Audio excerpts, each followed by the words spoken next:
There are a plethora of reasons why a person may go missing. Sometimes these disappearances are against someone's will, but there are cases where people choose to disappear. In some cases, these people may even resurface many years later, putting an end to strange cold case investigations once and for all. Number 5. 23-year-old Stephen Kubaki was a student at Hope College in Holland, Michigan, a small private Christian college in 1978. Stephen was attending college hoping to further his education and make a better life for himself. However, one event in February of 1978 would change the trajectory of his life, and Stephen would forever be known as the man who mysteriously disappeared, only to resurface under the strangest of circumstances. On February 20th, 1978, Stephen set off on a solo cross-country skiing trip located on the banks of Michigan. Stephen only intended to be gone for a short while, as he still had to attend classes and had assignments to hand in. It was out of character for Stephen to leave home for long periods of time without contacting his family. And when he failed to return home, they knew that something was wrong. Some sources state that Stephen's skis and backpack were found by snowmobilers traversing the landscape, while others state that Stephen's family reported him missing after he failed to return home. Either way, a search and rescue mission was launched and his belongings were found, abandoned in the snow. This sent alarm bells ringing, and Stephen's parents knew that something must have happened to him. They described him as an avid outdoorsman who knew better than to abandon his gear. Search and rescue teams set off on foot and air, and aside from Stephen's abandoned gear, they only managed to discover one eerie clue. In the snow was a trail of footprints that stretched 200 meters before stopping abruptly past the edge of Lake Michigan.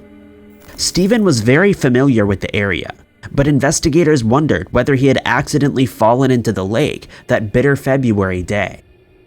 After finding no other signs of him, the search and rescue teams scaled back their operations, and it wasn't until over a year later that Stephen returned, as if he had appeared from nowhere. On May 5th, 1979, the Kubaki family were shocked to hear a knock at their door. Upon opening it, they saw Stephen standing there, confused and bewildered. Stephen explained that he had woken up on a grassy knoll in Pittsfield, Massachusetts, wearing clothes that weren't his and carrying a bag filled with various maps from around the country. Pittsfield, Massachusetts was close to his parents' home in South Deerfield, and after realizing how much time had passed, he made the 40-mile journey home. Stephen's family were incredibly confused, as was Stephen. Many have attributed Stephen's bizarre disappearance and reappearance to the Lake Michigan Triangle, an area that's been likened to the Bermuda Triangle. Mysterious disappearances, planes, and ships going missing, and UFO sightings have all been reported in this area. Is Stephen's disappearance down to paranormal or otherworldly activity, or is there something else going on? Number 4. William Bates was a well-established and well-educated member of society, and was just entering the high point in his career as an ophthalmologist in 1902.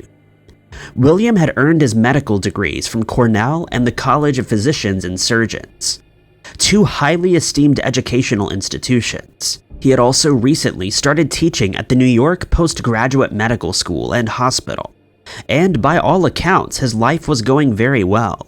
William was on his second marriage to Ada Bates after being made a widow in 1886, and despite a tragic start to his love life, things were looking up for him.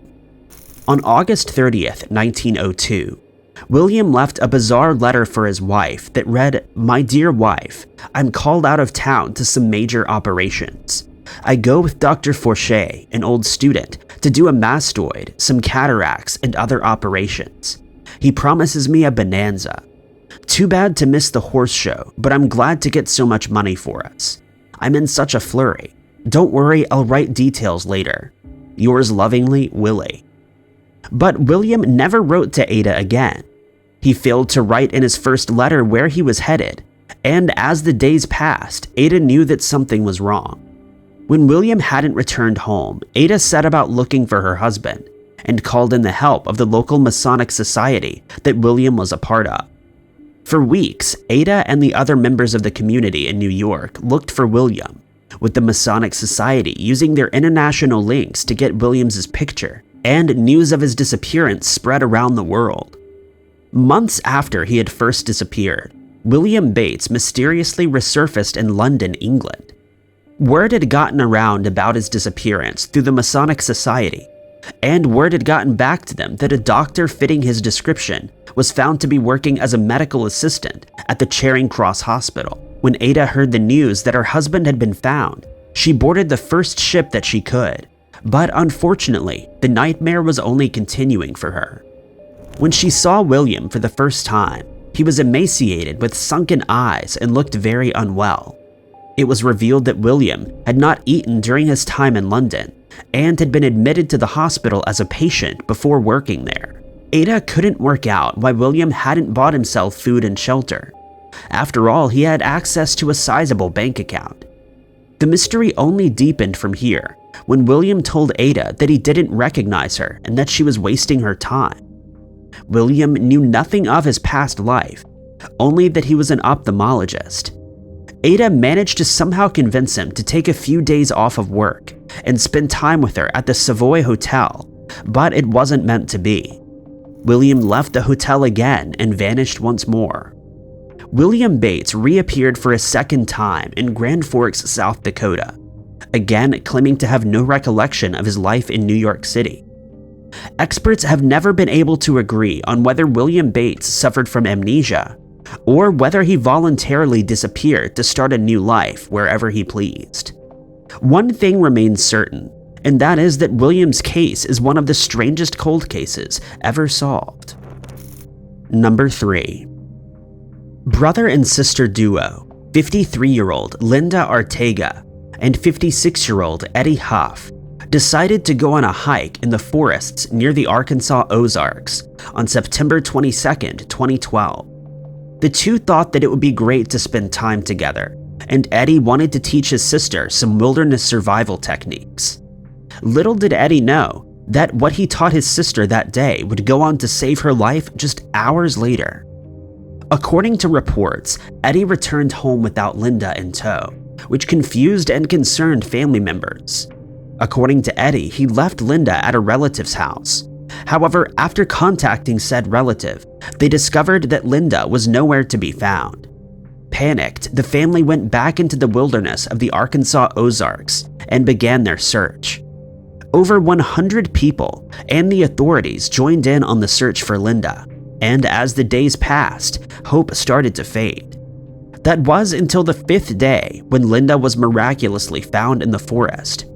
She told her rescuers that she'd been sleeping on the cold forest floor, and that without the survival techniques that her brother had taught her, she wouldn't have made it. When Linda was asked about what had happened, she began to unravel the bizarre details of her disappearance. According to Linda, the two had somehow become separated, but she couldn't quite tell how. She then told investigators that she was looking for her brother, and she came across another group of hikers and began calling out to them for help, but they ignored her. She said it felt like she was almost invisible to them. Chillingly, she also said that she saw shadowy figures watching her from the trees and bushes, saying, quote, "These people were hiding in the bushes. They were weird people, very weird people." Investigators brushed this account off, saying that Linda was very disoriented after being stranded in the forest for 5 days. But some people can't help but wonder whether Linda had an encounter with shadow people. Thankfully, Linda walked away from the ordeal with cuts and bruises and was given food and water and taken to the nearest hospital for observation. Investigators believe that Linda got lost and confused in the wilderness that day, but others are convinced that her mysterious disappearance and reappearance is connected to something otherworldly. Number 2. In 2002, the 42-year-old mother of two, Brenda Heist, was under a lot of pressure. She was in the middle of a divorce from her husband and was suffering from financial difficulties. To the outside world, Brenda was doing the best she could with her 2 children and trying to give them a better life. Then on February 8, 2002, Brenda dropped her 2 kids off at school in Lititz, Pennsylvania, and disappeared into thin air. As her 2 children returned home from school, they found that the house was empty and there was no sign of her mother. Her car was missing from the driveway and nothing was amiss in the house.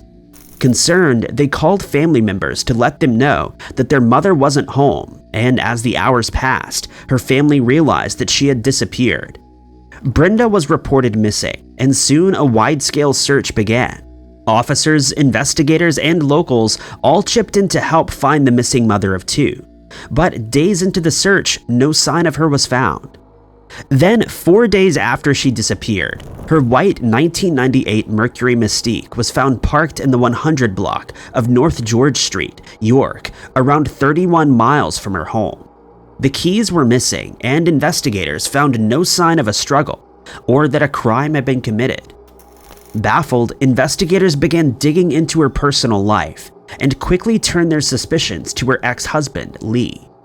The 2 were in the midst of a divorce, and the police wondered whether he'd been involved in her disappearance. After investigating Lee, he was cleared and Brenda's case quickly went cold again. Her family never forgot about her and hoped that one day they would be reunited.